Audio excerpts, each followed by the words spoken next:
Бұл біздің қала. Сырты мүлгіген тыныштық болғанымен, іші қарбалас тіршілік. Түрлі адамдар, түрлі тағдырлар. Ал мынау мен емес. Бұл кісі де менің әкем емес, өкінішке орай. Бұл кісілер біздің көршілеріміз. Біздің үй мынау. Көршілердің бізден бір айырмашылығы, бұл үйде өте бақытты жандар тұрады.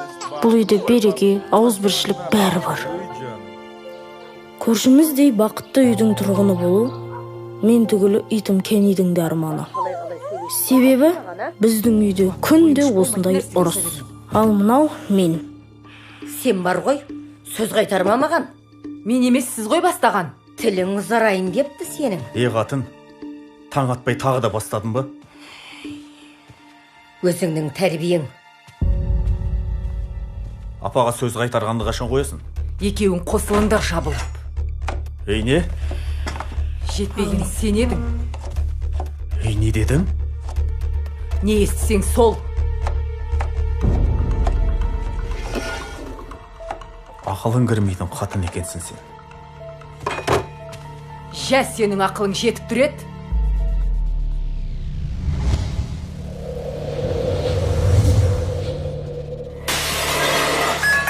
Онда қазанды лақтыра салмадың ба? Аузын жабасың ба, жоқ па? Жаппайым ал, тағы ұрмақшысың ба? Жапшы аузынды. Жаппайым дедім саған. Ей. Сен ұрғаннан басқа не білесің өзі? Сенің де көңіл күйің жоқ па? Үйде ұрыс-керіс саған да әсер етіп жатыр шамасы. Түсінем сенің жағдайыңды. Егер де көңіл күйің көтеріліп жатса, мінерсің, Менен саған сыйлық деп қабыл ал.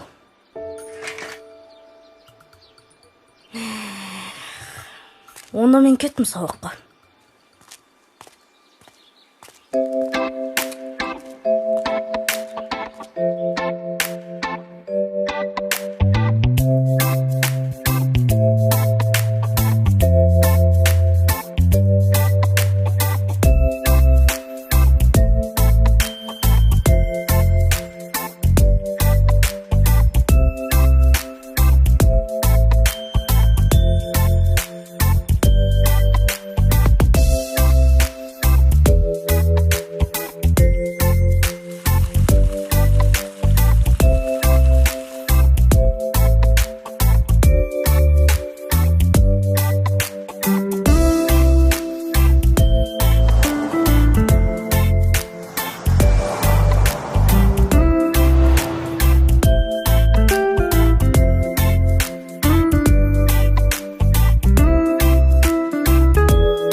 Осымен титр бітті ау деймін.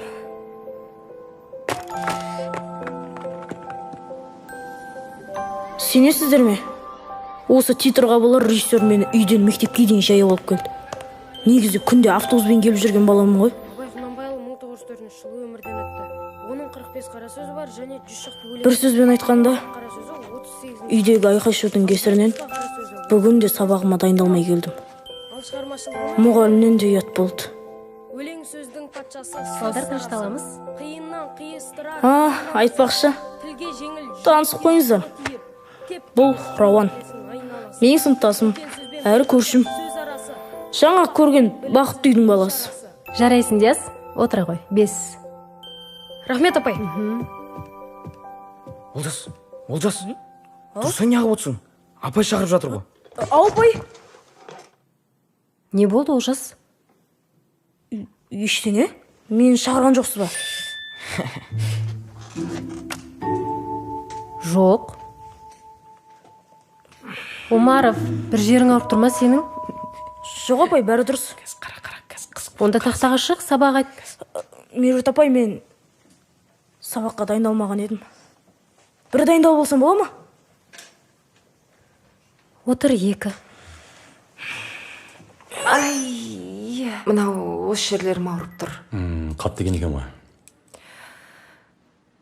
Заман не болып баратыр өзі. Баяғыда әйелдер ұратын еркектерді еркекке санамайтынбыз. Қазір керісінше болып кетті ма, түсінбейсің. Мынау сіздің бас сүйегіңіздің томографиясы.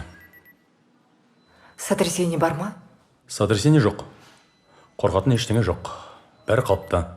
Басыңыз айналып, көзіңіз қарауытып, жүрегіңіз айнымай ма? Жоқ, ондай болған жоқ. Қорқатын ештеңе жоқ, көрініп тұр ғой. Бәрі жақсы. Тек ана көзіңізге бір мазь жазып берейін. Иә. 2 мезгіл жағасыз, таңертең және кешке. 3 күн ары кетсе 4 күнде жазылып қаласыз. Рахмет. Кешіресіз 1 минут. Сөйлесе беріңіз, ештеңе етпейді. Алло? Сәлеметсіз бе? Иә, сәлеметсіз бе? Мен балаңыз Олжастың мектептегі психологы едім. Иә, таныдым ғой, айта беріңіз.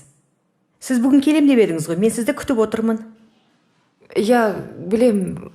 Барғаннан соң түсіндірем жағдайды. Мен түсініп тұрмын бәрін. Бірақ баланың көзінше ұрыспауға тырысыңыздар.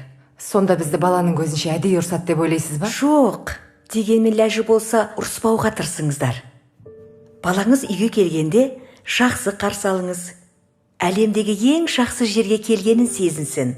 Сіз менің енемнің мінезінің қандай жаман екенін білмейсіз ғой?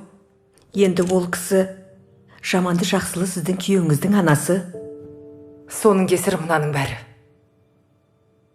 Күйеуім болса анау, мені қорғаудың орнына енемнің айтқанынан шыға алмайды тұрмыз. Бұл менің ақылым емес, кеңес деп қабылдаңыз. Күйеуіңізді бұдан былай басқа ешкімге жамандамағаныңыз жөн болар. Неге жамандамайды екем? Ертең-ақ өзіңіз күйеуіңізбен жарасып кетесіз. Ауыл өзгелердің көзімен мәңгілік оңбаған жаманатты болып қала береді. Сол жағын кішкене ойлансаңыз. Сіз маған ақыл айтайын деп шақырдыңыз ба, жоқ әлде? Баламның мінезі туралы ма? Жоқ, балаңыздың мінезі туралы айтып жатырмын. Мына үйде күнделікті болып жатқан жанжал балаңыздың мінезіне тікелей әсерін тигізіп жатыр. Мен соны айтқым келеді сізге. Бұл үй қалайша тып-тыныш болып қалды деп тұрған шығарсыздар. Қазір басталады. Ей, келін. Таңғасты қашан дайындайсың? Құдайым-ай, бүгін таңғасты ішеміз бе, ішпейміз. Жұлдызай! Жұлдызай! Не болды? Мен саған кеше айттым ғой бүгін ақ көйлекті кием деп. Қоңыр көйлекті кие саш. Болмайды, кемеймін. Қанша мәрте айтам дайындап қой деп. Ой, сен де бір. Маған бере салшы, өзім ақ түптеп берейін. Жоға, өзім үтіктеймін ғой. Түйдей? Үтіктемей ақ қой, осылай барам. Басында ұнатпаған едім өзін. Алма дегем саған. Апа, қойыңызшы тағы бастадыңыз ба? Қатынды бастан, баланы жастан деген бәріне өзің кінәлісің. Апа, осы қашан тыныш айқайсыз өмір сүреді екенбіз, а? Ей.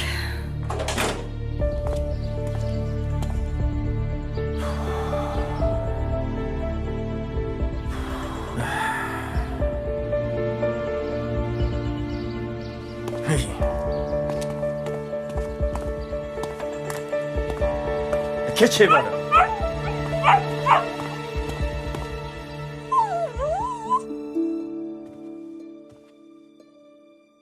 Жұрттың келінін көрсең әуесің келеді. Ал мына көкбет қайдан тауып әкелгенін.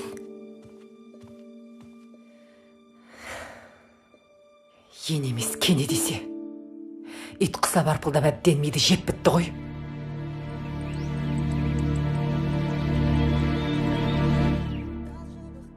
Мінекейіңіз. Рахмет. Жақсы сау болыңыз. Жақсы. Сәлеметсіз бе? Сәлеметсіз бе? Сізге қандай көмегім қажет?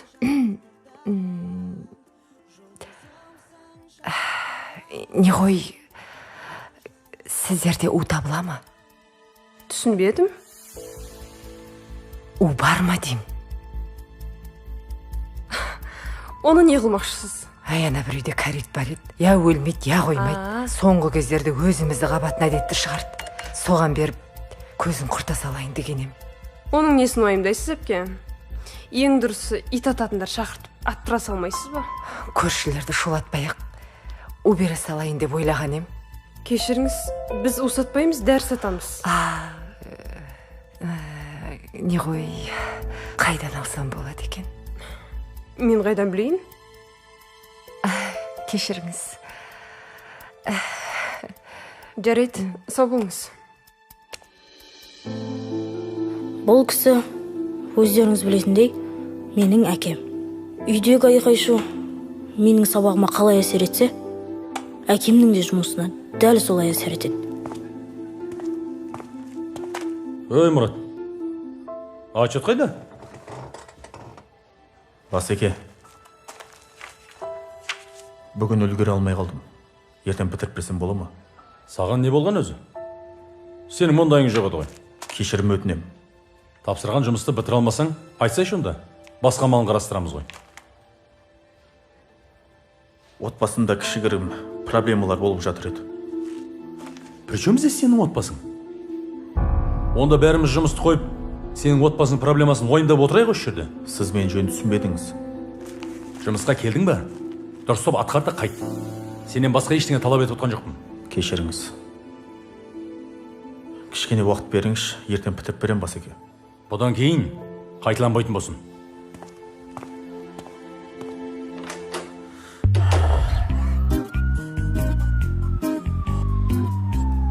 Білесіздер ғой, анам мен әжемнің бір-біріне қандай қарым-қатынаста екенін. Екеуі бір ит пен мысық сияқты, бір-біріне қас. Қолдары босаса бұл, айналысатын тірліктері бір-бірін жамандау. Амансыз ба, апа? Аманбыз. Көп жаса қарағым. Рахмет, айтқаныңыз келсін. Сенің келініңді айтам да. Иіліп сәлем салған сайын жүрегім елжірейді да тұрады. Туй, менің де келінім осындай болса болады ғой. Мақтайтын түгі жоқ. Басында бұның да мінезі болды. Қазір дұрысталды ғой. Қойай. Сенің де келінің тәп-тәуір ғой. Қайдам. Менің келінім таза сұржуан, таза көкбет. Қой? Десең мәдеп тұрады. Әке шешесі қандай тәрбие берген дейм? Барған жеріңде енеңмен қырылыс деп дайындап жіберген ба? Түсінбедім. Қойшы, сен де айтады екесің. Рас айтам. Үлкенді үлкен демейді.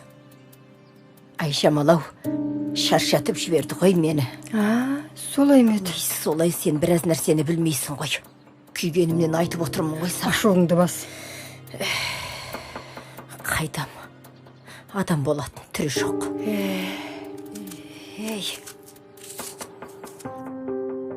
Несін айтайын, үйдегі жағдайдың қандай екенін. Бір сөзбен айтқанда, біздің үйдегі көңілге тура бір қалың бұлт басып қалған ауыл сияқты. Яғни, көзді ашқалы күн шыққан емес. Бірақ, біздің үйге де күн шығатын уақыттар болады. Міне, осы нағашым келген кезде. Кім бар?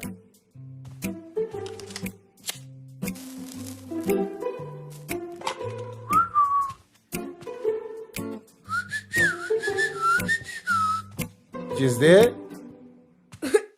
О, Олжас! Нағашеке, қалайсың? Сен қалайсың? Шоколадный зайцем менің. Опа.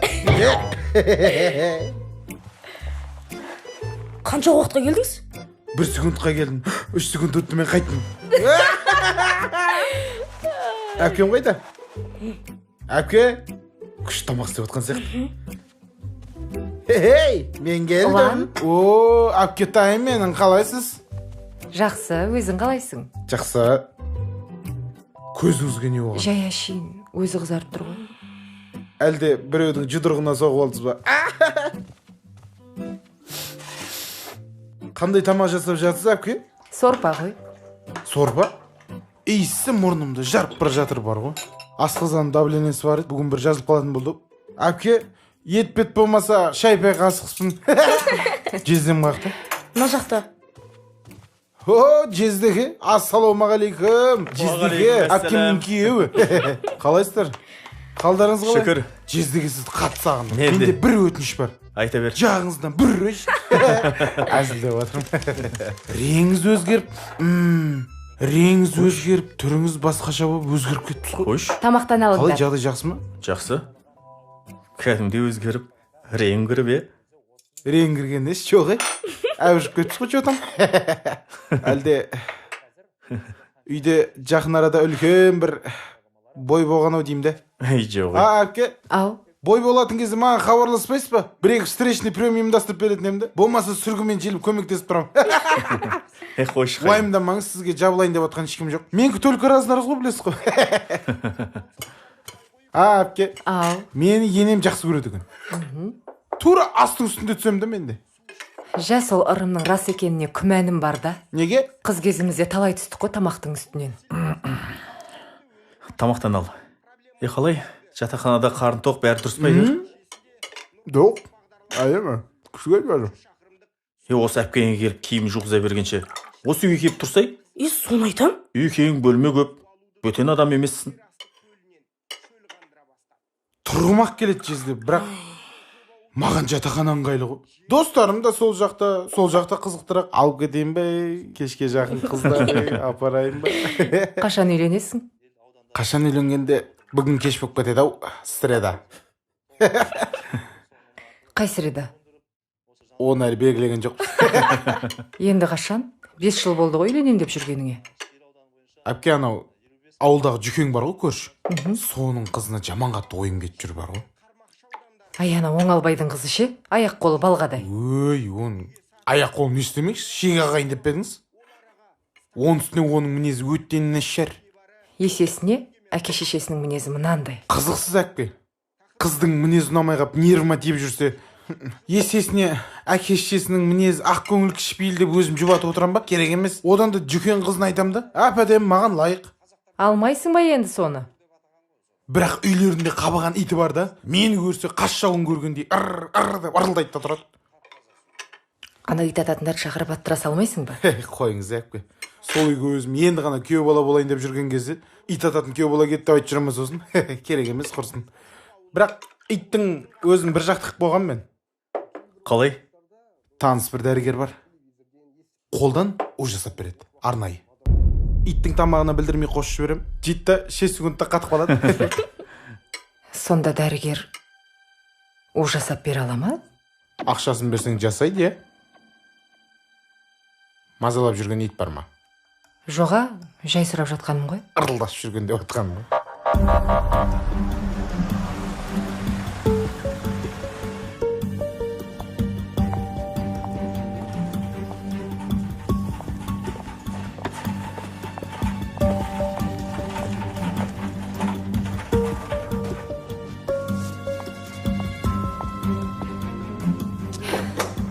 Рахмет, сау болыңыз. Ой, көрші, сәлеметсіз бе? Мұнда не істеп жүрсің? Мен қаралып жүрген едім. Өзіңіз? Мен жай сол дәрігерге қаралайын деп келген едім. Жақсы, онда мен асықсыз едім. Сауып кетіңіз, ауырмаңыз. Жақсы, рахмет. Сәлеметсіз бе, рұқсат па? Кел. Келіңіз, отырыңыз. Дәрігер, мен бағанағы мәселемен келген едім. Айналайын. Екінші рет, о жайында телефон арқылы айтушы болма. Түсінің бе? Аға, кешіріңізші. Жағдай қиын болып тұр, көмектесіңізші. Неге бала шағыңды ойламайсың? Оды ішіп ойлай салғанда проблеманың бәрі шешіледі деп ойлайсың ба? О маған емес. Енді кімге? Енеме. Не үшін? Сол қақпасты құртпай, біздің үйде береке жоқ. Сол үшін. Сен мені кім деп отырсың? Ай? Қой айналайын, мен ондайға бара алмаймын. Бар шық. Дәрігер, көмектесіңізші. Бар өдім сізде. Сенің бір көзің көрмей қалған ой, мен негіз, е? Жоқ, аға. Кіребесте не деп жазылып тұр? Ухана деп жазылып тұр ма? Көзіңді ашып қарамайсың ба? Үш әріп түсіп қапты ма? Аурухана деп жазылып тұр. Сен адасып кеп olsun. Бар, шық. Аға, көмектесіңізші, бар үмітім сізде, аға.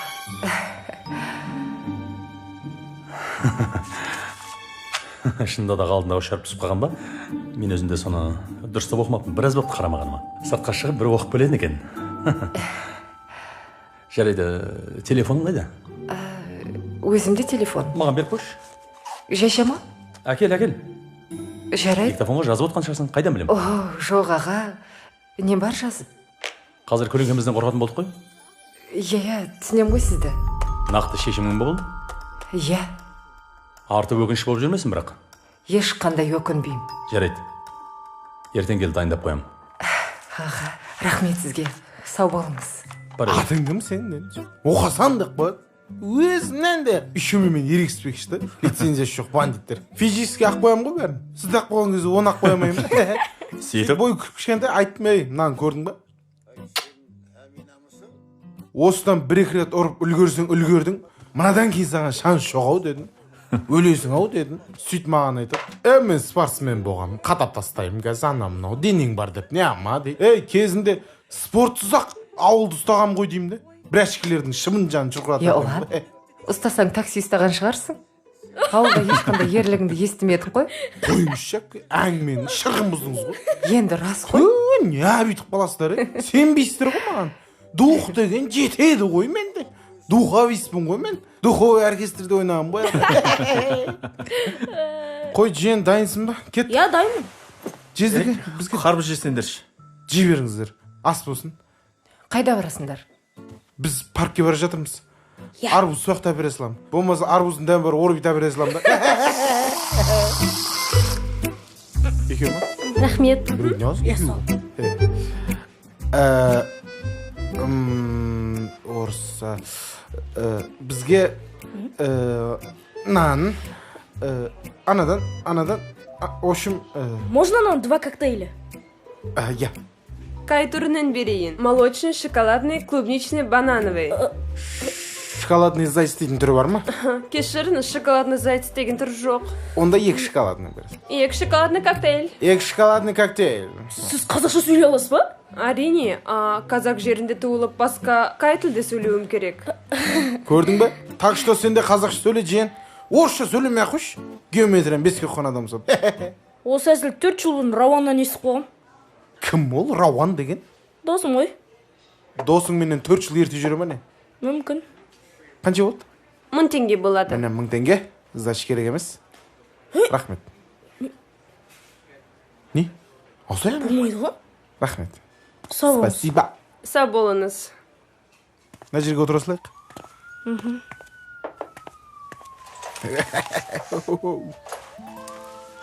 Не болды, жең, көңіл күйің жоқ қой? Үйге қайтатын уақыт болды. Енді дұрыс қой, осы жерде қонбайын жерміз. Мына жерге төс жасап берейін ба? Нағаш, сіздің қасыңызда тұрсам бола ма жатақханада? Общагада мен қасым тұрмақшысың ба? Иә. Өзің Таңғарада үйің бар емес пе? Текпежектері бар. Үйге барғым келмейді. Сіздің қасыңызда тұрғым келеді. Олжас, мен қасымда тұрсаң, мен киімді қайда жудыртам? Сеніңді жудыртам ғой? Сол жағын ойласайшы. Ол жағын ойламаппын ғой мен. Бірақ аптасына 1 мәрте ғана емес, 2-3 мәрте келіп тұрыңызшы. Жарайды, бүгін жатақханада мен қасымда қонасың. Рас па? Рас қой. Бірақ мамам жөнмейді ғой. Уайымдама. Әпкеме өзім хабарласып айтып қоям. Хабарласасыз ғой? Іш.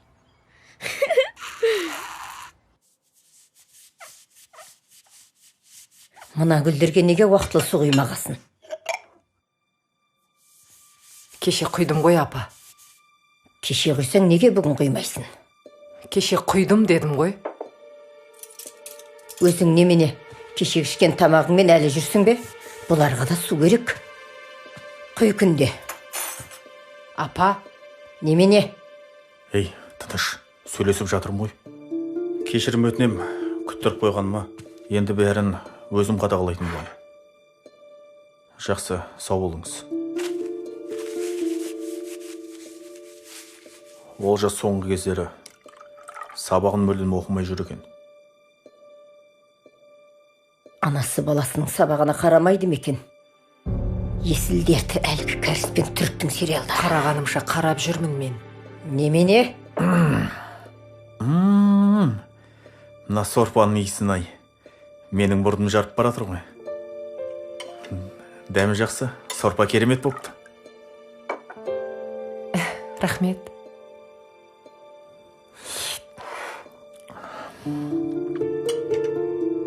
Шай қайнап қалды, қазір алып келейін. Осыны да сорпа дейма.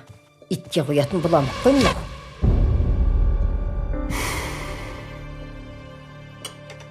Ұнамаса ішпей-ақ қойыңыз. Немене? Осы қашан адам құсап тамақ ішеді екенбіз, а?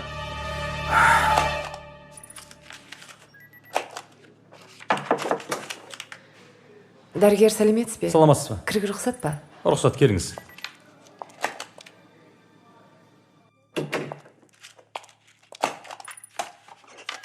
Аға, дайын болма? Дайын.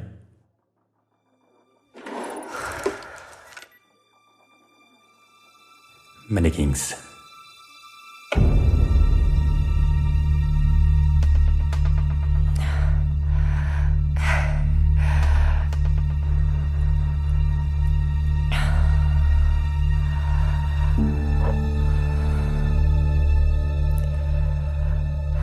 Бүгін түннен қалдырмай құртам сен қақпасты. Қанеге бере келіңіз. Не үшін? Әкел бері. Аға? Әкел бері.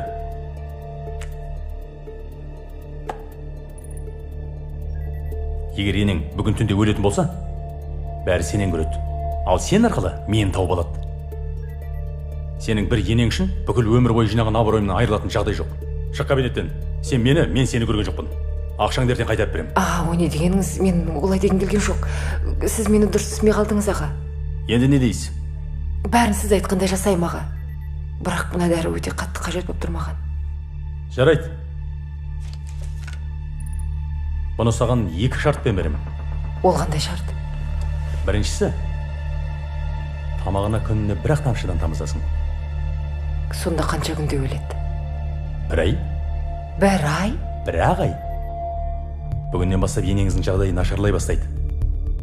Басы айналып, көзі қарауытып, денесінің қызу көтеріледі.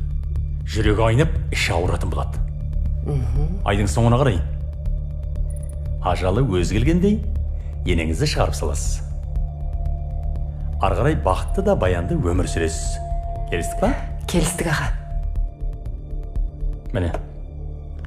Аға, бәрін сіз айтқандай етіп жасаймын. Бірақ точно өледі ғой, иә? Точно емес.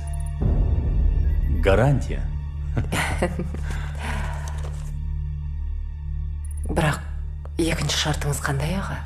Екінші шартым? Так, бүгін миссиямның 1-ші күні. Яғни бақытты күндеріме 1-ші қадамымды бастым десем де болады. Айта кетейін, біздің үйдің бір ерекшелігі, әр қайсымыздың өзіміздің табақтарымыз бар.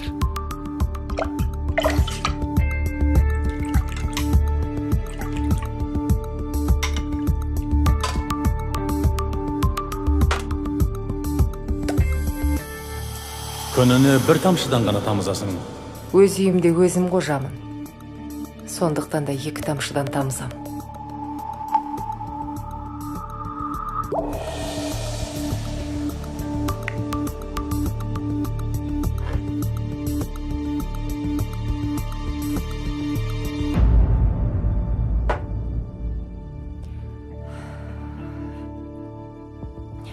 Кешкі астайын, келіңіздер. Неменеге соншама айғайлайсың? Құлағымыз керең емес қой. Апа, кешіріңізші, байқаусызда даусым қатты шығып кетті. Бір аузыңа ие боламасаң, неменеге келін болып жүрсің? Білмегенімді сізден үйреніп жүрмін ғой, апа. Енді менен үйренбегенде кімнен үйренесің? Дастархан жайнап кетіпті ғой. Бәрі сіздер үшін ғой. Әй, неменеге соншама лапылдап кеттің? Менің пенсиямды сұрайын деп отырған жоқсың ба? Жоқ, апа. Ештеңе керек емес. Тамағыңызды ішіңіз. Астарыңыз дәмді болсын. Рахмет.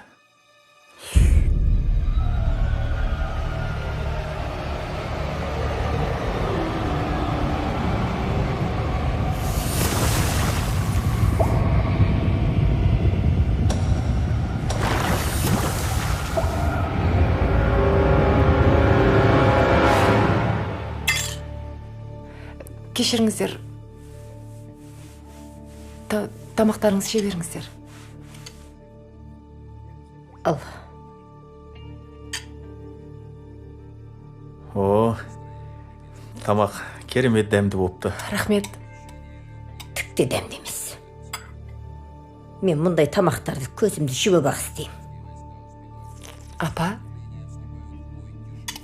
сізден үйрене келе, сіздің жасыңызға жеткенде сіз сияқты дәмді істейтін болам, апа. Апа? Не болып қалды, апа? Қазір шай алып келем, апа, қазір. Не болып қалды? Тыныштық па дейір? Білмеймін.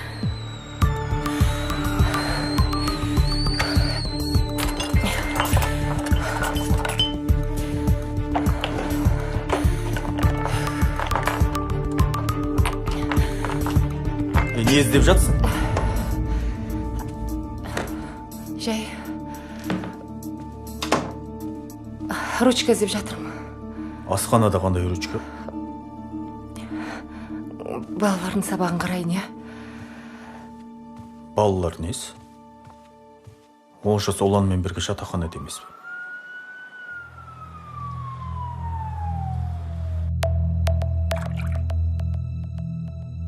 Бүгін миссиямның 5-ші күні. Яғни бақытты күндеріме 25 күн қалды. Күніне бір тамшыдан екенін ұмытпа. Бүгін бір тамшы емес, 4 тамшыдан тамсам. Мам? Ау, балам. Не болды, балам? Қарным ашып кетті. Қазір алып барам. Қазір мына жерде заттарды туралап алайын.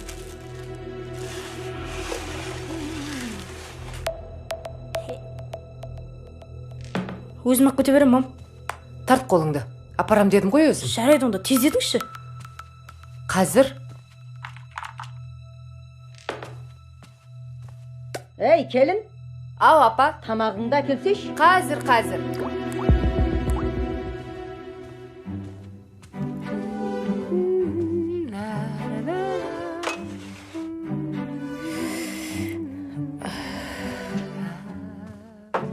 Апа, мынау сіздікі.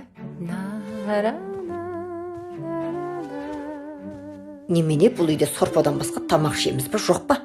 Сізге жеңіл болсын деп істеп жатқаным ғой. Бүгін көңіл күйің көтеріңкі ғой. Бүгін менің көңіл күйім өте ерекше. Астарыңыз дәмді болсын. Рахмет. Рахмет. Алсаңшы, апа. Иә.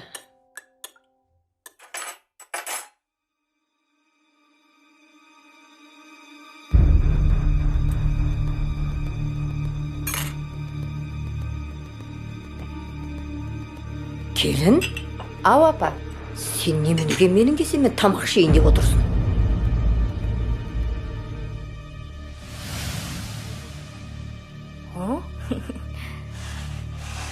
Тамағымды өзім алып көте берем, мам. Исынай. Апа, кешіріңіз, қателесіп кетіппін. Әй, келін. Неге менің кесемен тамақ ішіп отырсың, на? Сорпа өте дәмді болыпты. Апа, бүгінше менің кесемен іше беріңізші. Ішпеймін сенің кесеңмен. Ол жастай өз кесемді бер.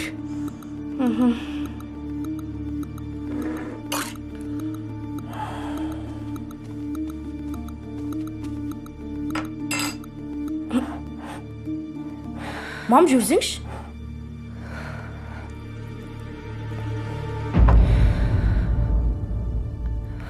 Апа, мәңіз. Жарығым, рахмет алтыным. Ей, Жұлдызай, бері қара. Жұлдызай. Біреуге орғассаң өзің түсесің деген сөзді білетін бедің. Ал енді өзің іш. Мә, дәмін көр. Болмаса өзім ішіп көрейін. Ей, Жұлдызай, бері қара.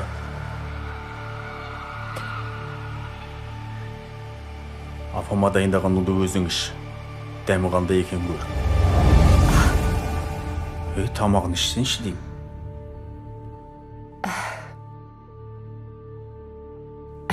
Мен ішпей-ақ қоям-ау деймін. Бағана түсте ішіп алғам. Қашан? Бағана түсте. Қазір түс емес, кеш болды ғой. Ішсенші енді. Иә, ішем ғой.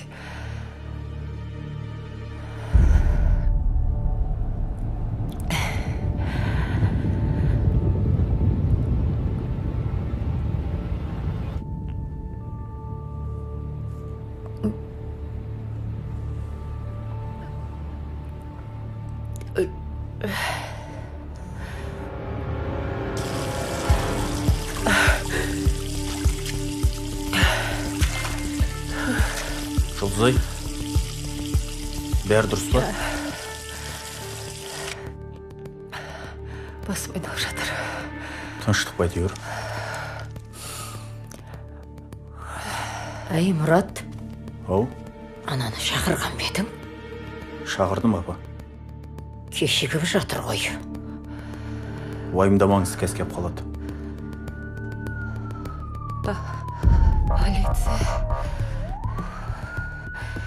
Полиция шақырып қойдыңдар ма сонда? Түсінбедім. Не дейсің? Кешіріңдер мені. Бәрі түсінікті. Біздің көзімізді құртып осы үйге еге болмақшы екенсің ғой, ә? Не деп тұрсыз? Арқандап кел. Қайдағы арқан? Арқандап келді, қолын байлаңдар. Қашып кетіп жүрмесін. Жұлдызай. Жұлдызай. Жұлдызай. Есіңді жидың ба? Мынау кім болды сонда? Раджы қайда, а? Ой, сен сонда Радж емессің ба? Мен қайдамын? Жұлдызай, неге менен осы уақытқа дейін жасырып жүрсің? Енді мен бәрін білем. Маған бәрін айтты. Кім айтты? Дәрігер ме? Қайдағы дәрігер? Апам айтты. Апама кім айтты? Апам психолог қой, білмейсің бе? Өзімде сезіп жүргенім осы. Кешір мен. Мен тек жанұямыз бақытты болса екен дедім. Мен не? Тату-тәтті өмір сүруді қаламайды деп ойлайсың бе сонда? Кешір мен, Мұрат. Жұлдызай, неге кешірім сұрап жатсың? Мен қанша жылдан бері екінші перзент сүюді армандап жүргенем. Ақыры арманым орындалатын болды. Жарайсың. Рахмет саған.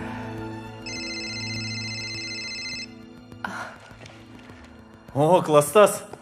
Қатын жүкті болды, құттықтамайсың ба? Кездесейік бүгін. Мен байқаусыз дауды өзім ішіп қойыппын. Енді маған не дейсіз? Мен екі қабат екем. Құтты болсын. Іштегі нәресте Сізге әсер ете ма?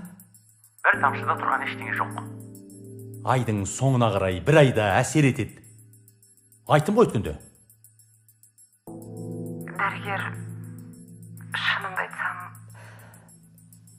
Бір тамшы емес, 4 тамшы тамызған едім. сенің басың істемеді? Істемей тұр ғой сол. Қазір қайдасыз? Ауруханада. Менің басымды қатырып жібердіңіз бар ғой? Кейін хабарласыңызшы, алдымда адам отыр.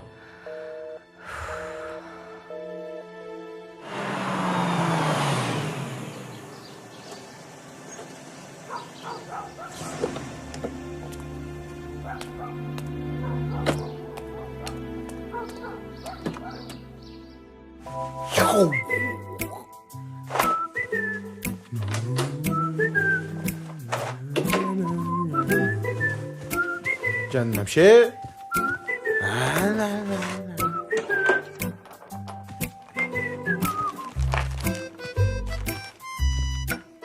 Әке? Ал, ұлан, сен ба, не айтайын деп едің? Құттықтайын деп ем. Естіп жатыр. Рахмет. Құтты болсын. Фук дейсіз ғой, Құдай қаласа. Не іздеп жатсыз? Құжаттарымды іздеп жатырмын, ұлан. шлен кухняда сонда жүргенде құжаттарыңызды демейін жарсыз. Қой тұршы. Тірлік ешқайда қашпайды ғой, мен сізге көмектесемін. Қандай құжат? Қажет емес. Қандай құжаттар? Керек емес, лан. РНН? СИК? Адресный справка? Қойшы, лан. Олжастың метрикесі. Баршы тірлігін істеш бар. Мақұл енді. Көмектесейін ба деп айту, парызым ба деп атыр. Лан. Жоқ әлде көмектесу парызым бекен. Қажет емес, рахмет. Ниетін түзу деп атқам ғой. Ниет қал болсын, әпке. Рахмет. Олжас, не істеп жатсың душты? Шықсам 1 сағат болды ғой. Маман кел. Түрекесің ғой. Әй, келін. Апа, Жағдайың жақсы ма? жақсы.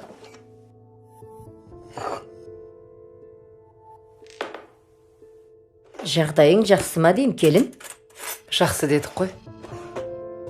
Менің де жағдайым жақсы негізі. Қойыңызшы, апа. Жағдайымды сұрай салсаң, немене бір жерің түсіп қала ма? Әлде жауап беруің қиын боп қалған ба? Макияж жағып, тек бетіңді түзей бергенше, ана бетсіздігіңді де түзеп үйренгін. Сау болыңыз. Рахмет, балам. Не болды? Бедірее қарадың ғой. Апа, өтініш ұрыспай-ақ қояйықшы. Немене? Ұрсу үшін сонда сенен рұқсат сұрауым керек пе екен? Қойыңыздаршы болды. Ойбай көтек. Екеуіңіздің ұрыстарыңыз менің жанымды жеп бітті, білесіздер ма? Не болды, балам? Соңғы кездер үйге де келгім келмей барады. Енді келін қойып сен шықтың ба? Сіздерге айтқан не, дуалға айтқан не, бәрі. Олжас. Ойбай мынаны ая.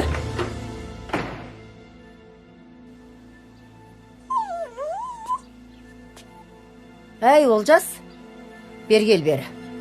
Қарай көрі. Апа, не болып қалды? Әй, келіннің тілі сумаңдаған аздай, мына баланың да тілі шығайын деген ба? Жабылыңдар барлығын, қартайған қаусаған шағымда. Апа, кешіріңіз. Қазір өзім сөйлесем.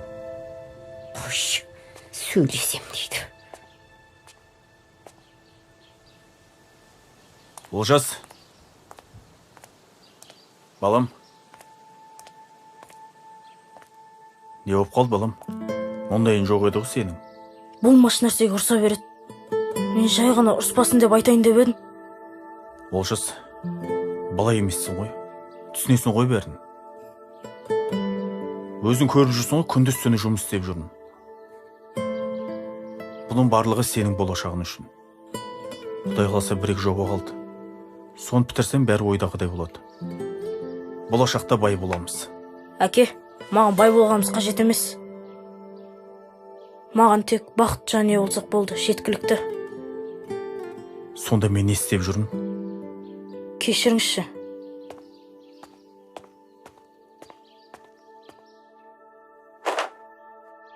Осының бәрін жуа бермей, өзім бір бап моншаға барып жуынып алу керек едім ше.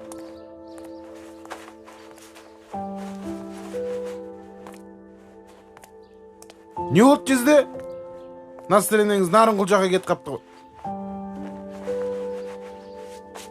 Өмір не болып кетті өзі қайным. Не болыпты өмірге?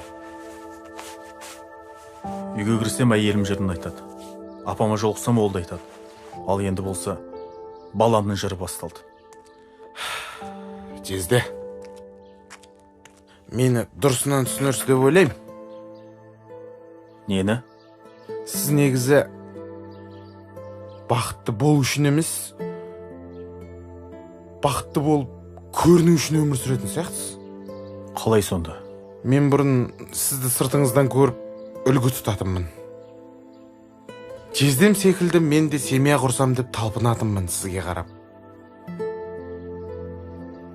Бірақ жақын араласып, ішкі өмірлеріңізді көріп, менің мүлде үйленгім келмей қалды. Жоқ қайным, не ғой?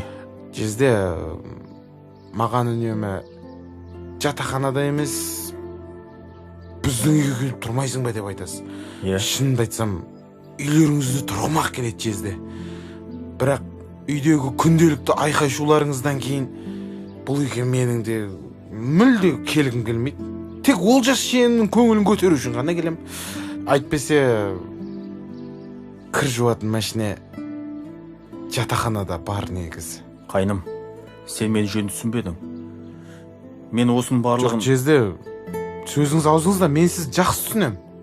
Бірақ бар ғой негізі, апам мен әпкемнің айқайы басталса болды, оның шешу жолын іздемейсіз. Тек өзіңізді ойлап басыңызды алып қашасыз. Әрдайым екі ортада Олжас қалады. Олжастың қаншалықты ауыр күй кешіп жүргенін ешқайсыңыз байқамайсыздар. Бір айқайлап қателік жасап қалып еді, барлықтарыңыз байқап қалдыңыздар. Себебі онымен ешқайсыңыз сырласпайсыздар, жезде. Бар сырын мына маған айтады. Жезде бар ғой негізі, менің ойымша. Бақытты болу үшін көп нәрсе қажет емес сияқты, жезде. Қамқор жар, ата-анаң, жайлы үйің, тәтті балапандар болса болды, сол жеткілікті.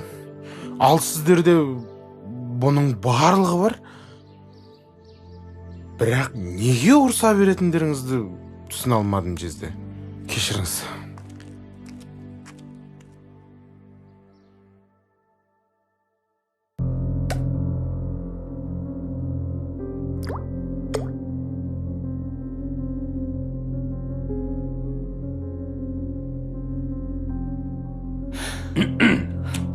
Мен саған күніне бір тамшыдан ғана деген едім ғой. Білем. Білсең неге бір тамшыдан тамызбайсың? Бүгіннен бастап 10 тамшыдан тамызатын болып шештім.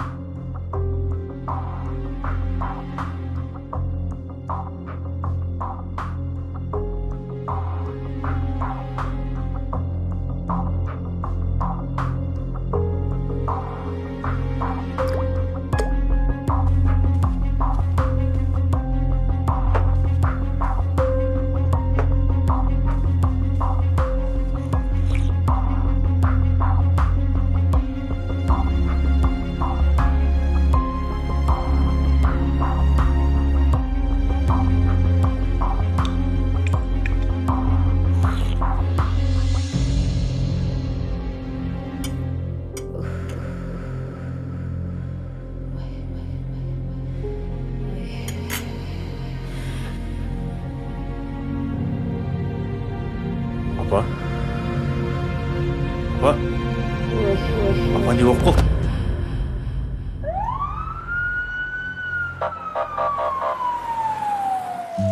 Бүгін нағашым үнемі бізге айтып беретін ертегісіне шын өмірде өз тап болды. Бірақ басты кейіпкерлері мүлде басқа адамдар. Бөбе, не тезіліп қарап отырсың? Әкеңді көргендей болдың ау деймін. Пончик, проблема керек па не? Салсайш 1-2 килограмм проблемаңнан алайықта. Көп алмаса өзіңе. Сен мен ерексейін деп тұрсың ба? Пончик, сен олай рисковать етпесей? А так художник емес, мен рисковать ететін. Конкретно айтып тұрмын мен саған. Сен кіммен ерекс тұрған білесің ба? Бөбе, сенің кім екеніңді білу маған парыз ба не? Майо, не деп тұр мынау? Мынаны көрдің ба, Көрдім ал. Мынау теткасы, бісміллә. Мынаны ше, көрдің ба? Көрдім аға, ассалаумағалейкум. Салам. Пончик, кім боласың сен? Ұлан болады. Ұлан? Бісмін, братан. Атак, Мура, Банзай біз боламыз. Естігем аға, естігем. Короче, көшенің балдарымыз негізі? Жоқ аға, мен үйдің баласымын, өзімен өзім тыныш. Онда неге дерзкий болып тұрсың сен? Жоқ аға, ондай қасиетім жоқ. Раз-на-раз шығасың ба? Жоқ аға. Жіберші Мура мені, түсінбедім, жіберші. Жүрші мен аға. Сындырып тастасай, банс. Дік. Бұна кім айтып шана? Кеш. Аға, қазір мен емделіп жүрмін аға. Ауырып жүргенім, дәрігерге барғам ғой. Өкпеңе суық деген дейді. Бүйрегіңде тас бар дейді. Тырнағыңды ап жүр деп жатыр. 80 жыл өмірің қалды дейді. Өкшең жарылған деп жатыр ғой. Кәз. Опа! Кән, телефоныңды берші. Кән. Аға, әпкеміз звондап жатыр еді. 1 минут соңғы рет сөйлесіп алсам бола ма? Сөйлесіп ал. Банзай, қазір телефон сатып, 4 лаваш жеп алайын мен, Сен пирожки жей сал. Бар телефон ақ қоямыз. машинада Болды, барам. Апам төркініне ұзаққа қыдырып кеткен. Қазір барсам бола ма? Анау қашан деп отыр ау? Болды, тез барам. Нчек. Иә. Тоқта, бергеле. Тоқта, қашпай, бергел.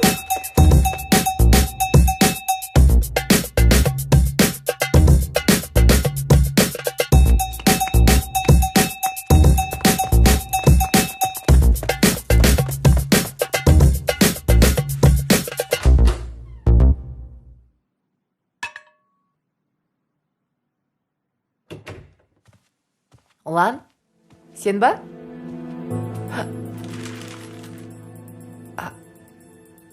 Апа, сіз бе? Жоқ, Мұратпын. Қашан келдіңіз? Былтыр. Көріп тұрған жоқсың ба, қазір кеп тұрғанымды. Немене? Әзірейлі көргенде көзің бақырайып кетті ғой.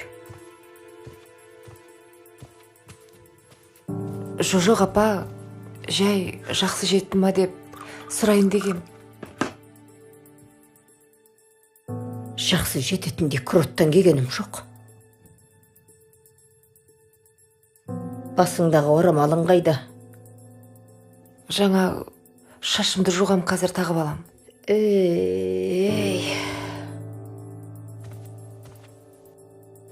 Апа? Апа? Ботам. Жаным, апа. Үчарығым. Апа, қалай, жағдайыңыз жақсы болды ма? Жақсы, ботам. Бағанағыдан тәуірмін. Апа, мен сізден айырылып қалам ба деп қатты қорықтым. Жоға, қорықпа, ботам. Мен әлі біраз өмір сүремін ғой. Жүріңіз, апа, аяғыңызды уқалап берейін. Айналып қана кетейін, шай ішейін деген. Шайыңыз сол жаққа апарып берем, апа. Чарығым-ау, алтыным-ау, өзің қалайсың? Жақсы. Мен қандай адаммын? Сәл болмағанда баламнан апасын айыра жаздадым-ау.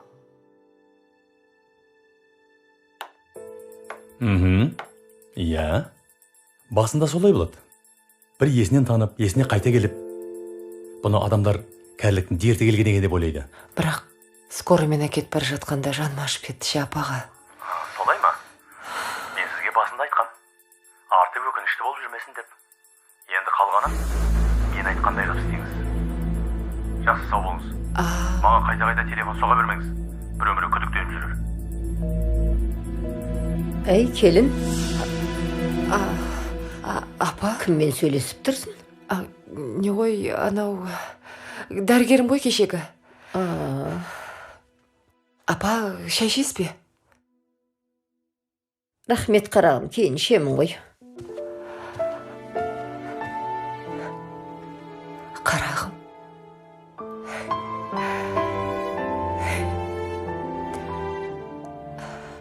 Қарағым.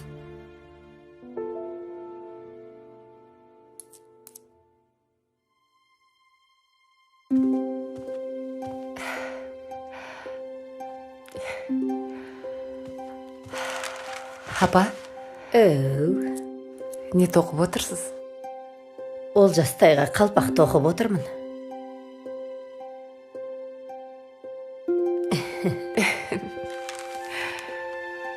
Мынаны шайнектің астына тоқыдым. Рахмет, апа.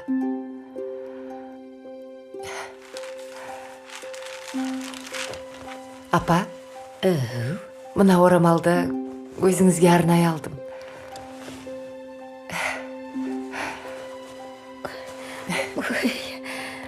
Айналайын. Рахмет саған. Арзымайды, апа. Әдемі екен. Апа, мен барып тірліктерімді істей берейін. Иә, бара ғой. Ойпырмай, келінім тәп-тәуір екен ғой. Бұрын неге байқамағам?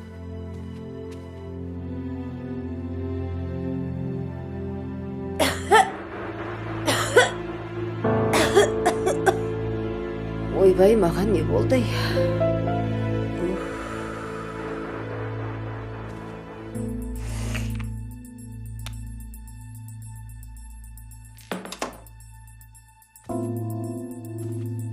Күніне бір тамшыдан екенін ұмытпа. Жоқ. Бүгіннен бастап ешқандай тамшы тамызбайым. Балам, ортан аша ғой. О, палау? Астан алыңыздар. Рахмет, алыңдар. Бәрі сіздер үшін ғой. Рахмет, айналайын. Астарыңыз дәмді болсын.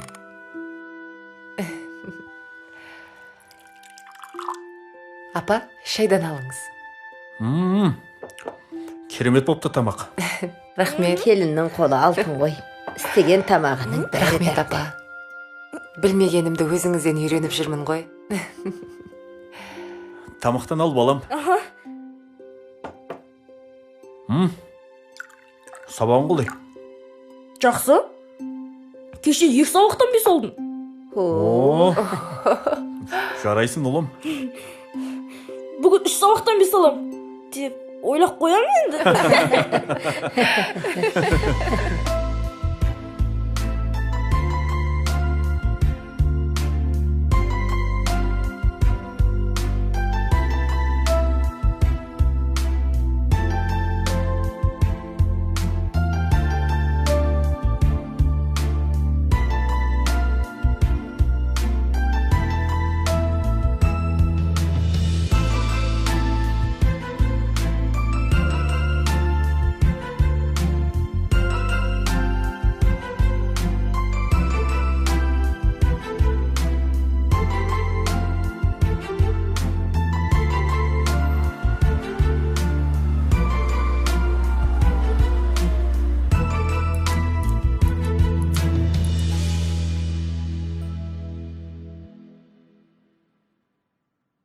Өзіңе жарасып қалды.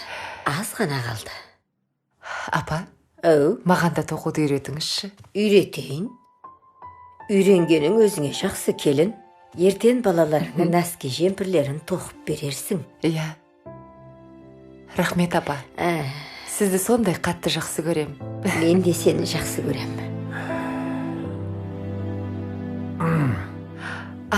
Мұрат, қараш, апам маған әдемі орамал тоқып жатыр. Жараса ма? Әдемі жарасады екен. Рахмет. Айтпақшы, ақ көйлегіңді түктеп қойған едім ғой. Жоқ, қоя бер. Осылай барам. Апа. Мен жұмысқа кеттім. Жолың болсын, балам. Жақсы, рахмет.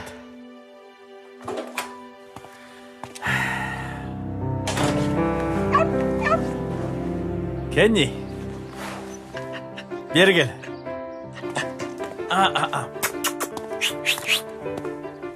Кел. Жарайсың. Өткендегің үшін кешір, жарай ма?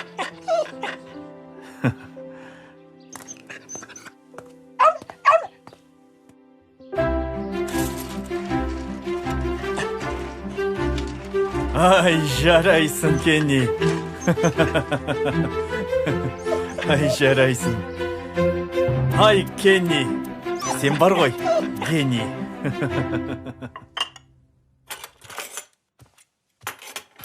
Келін. Ау, апа. Мен іздесеңдер Айжамалдың үй жағында болам. Жарайды, жолыңыз болсын. Рахмет, қарағым.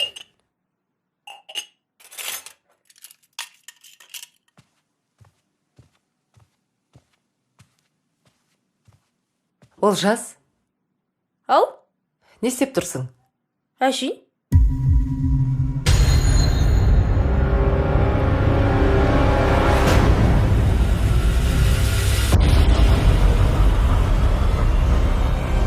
Олжас!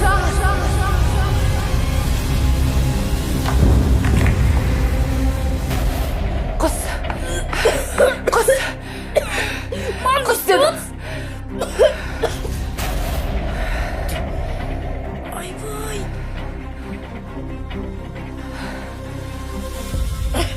Не болды сізге, мам случай? Не болды случай, шуш? Балам. Ау.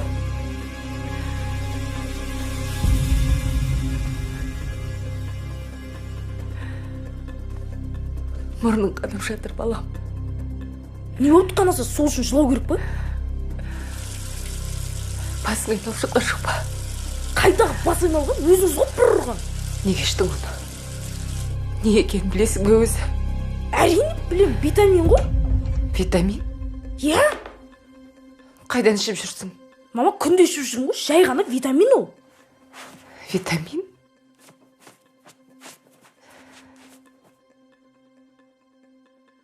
Мынау сонда витамин ба? Иә, неменеге сыртынап жағасың? Рауан кімде ішеді, анда-санда маған да беріп тұрады. Көрші Рауан ба? Иә, көрші Рауан.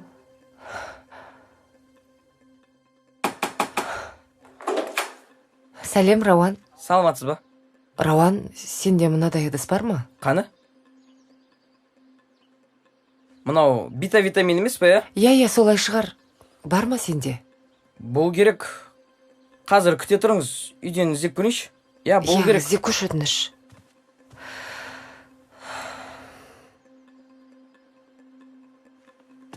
Жұлдыз әпке, мынау емес па? Иә. Витамин? Қызық. Сыртындағы қағазын не үшін алып тастағансыз? Жай ашайын.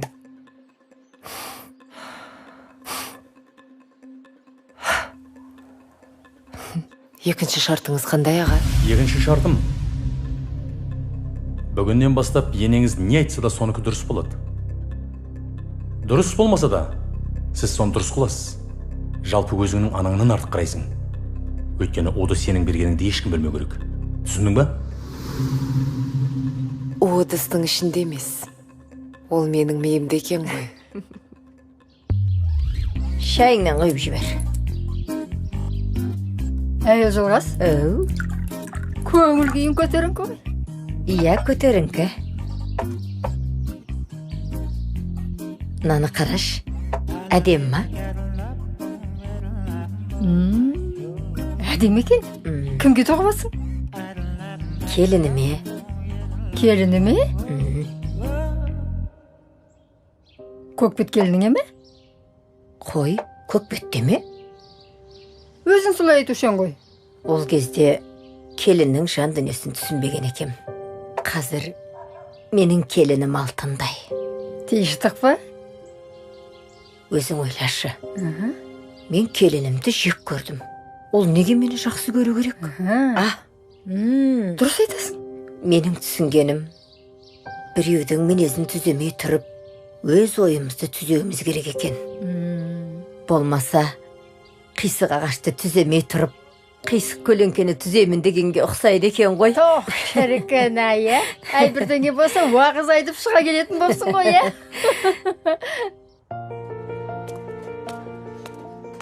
Апам менің уымды ішіп ауруханаға түсті ма десем, апамның сырқаты қарттығынан екен ғой.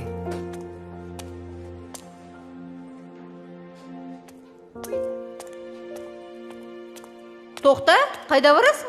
Кешіріңіздер, кіремде шығам өтініш. Сонда саған ақмақпыз ба, тұр кезекке? Нан беремде шығам өтініш. 1 минут, е? Қазір, өтініш. Сізге толық Дәрігер, рұқсат па? Жабыңыз есікті. Рұқсат сұрап кірмейсіз бе? Иә, кешіріңіз. Кешіріңіздер, бос емес екен.